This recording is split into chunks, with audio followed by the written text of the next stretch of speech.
Assalamualaikum warahmatullahi wabarakatuh. Apa kabarnya anak soleh-soleha? Semoga di pagi yang cerah ini semuanya sehat dan tetap semangat. Nah, sebelum kita belajar, kita tepuk semangat dulu yuk. Tepuk semangat. Semangat. Nah, berarti kalau sudah tepuk semangat, semuanya sudah semangat ya. Alhamdulillah, hari ini kita akan kembali belajar karakter. Nah,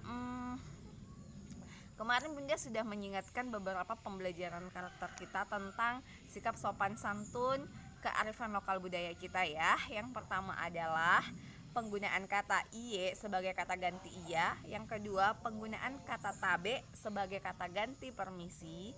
Dan yang ketiga, menambahkan kata ki pada kata tertentu saat kita bertanya, saat kita menegur, ataupun saat kita mempersilahkan sesuatu ya, seseorang untuk melakukan sesuatu. Nah, semoga ini sudah diaplikasikan dalam kehidupan ananda soleh-solehaku semua. Jadi tidak ada lagi yang pakai ko. Karena apa? Karena ko itu tidak sopan. Jadi meskipun sama temannya bermain ya, jangan pakai ko. Jangan ko. Itu terdengar akan menjadi kasar dan tidak sopan. Oke, anak soleh-soleha, hari ini kita akan belajar tentang bagaimana kita menyayangi ciptaannya Allah. Nah, sebelum menyayangi ciptaannya Allah, berarti kita harus sayang dulu sama Allah. Bagaimana kita harus sayang sama Allah? Yang pertama, supaya kita bisa sayang sama Allah dan Allah lebih sayang sama kita, jangan lupa melaksanakan segala perintahnya Allah dan menjauhi segala larangannya.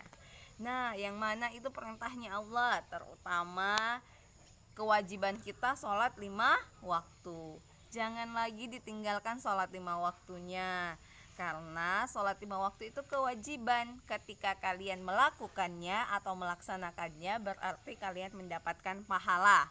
Ketika kalian meninggalkannya, berarti kalian akan mendapatkan dosa.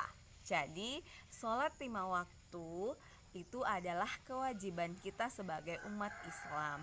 Jadi kalau mau disayang sama Allah, lakukan kewajiban kita ya. Nah, apalagi membaca Al-Quran. Nah, Al-Quran itu adalah Al-Qalam, berarti kitab suci bagi kita. Itu juga adalah sebagai pedoman hidup kita. Nah, bukan hanya dibaca, namun baca juga artinya, supaya kalian tahu apa isi Al-Quran itu ya. Nah, kemudian diaplikasikan dalam kehidupan sehari-hari. Kemudian apalagi? Nah, pokoknya melaksanakan perintah Allah ya, dan menjauhi larangannya. Apa saja larangannya?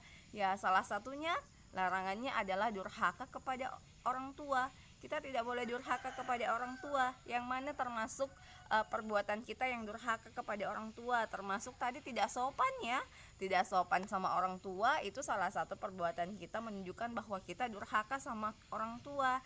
Jadi ingat, kepada orang tua kita atau orang yang lebih tua dari kita ya, maupun dia orang lain, kita tetap harus menjaga sikap sopan santun kita, supaya orang tua kita akan selalu merasa senang, bahagia.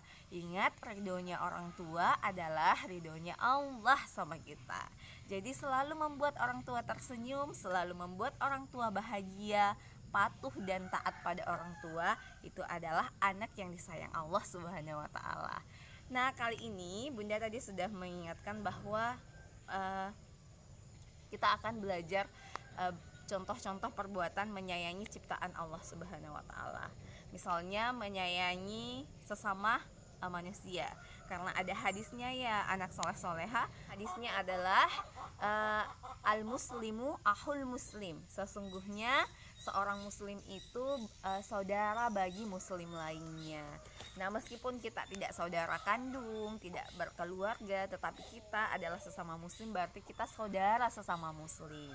Nah, jadi kalau kita saudara sesama muslim, berarti kita akan dituntut untuk selalu berbuat baik kepada sesama kita.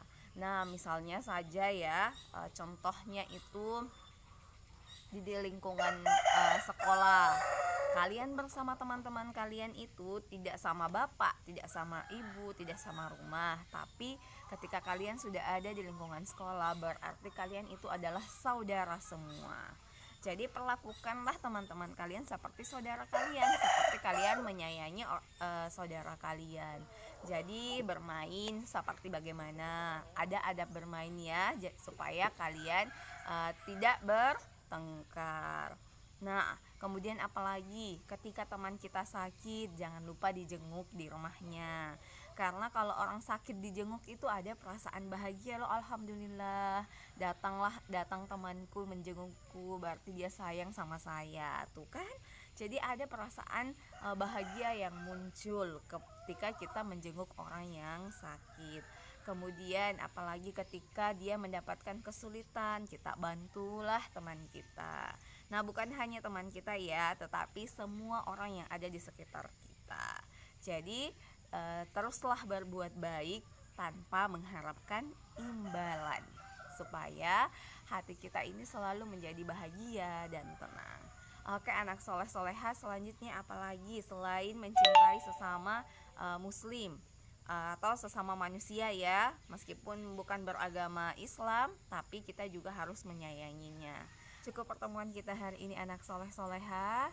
Tetaplah selalu menjadi anak yang baik, anak yang dermawan, anak yang selalu mencintai saudaranya, dan anak yang selalu patuh kepada orang tua. Oke, syukran. Assalamualaikum warahmatullahi wabarakatuh. Tetap semangat, lanjutkanlah pelajaran berikutnya.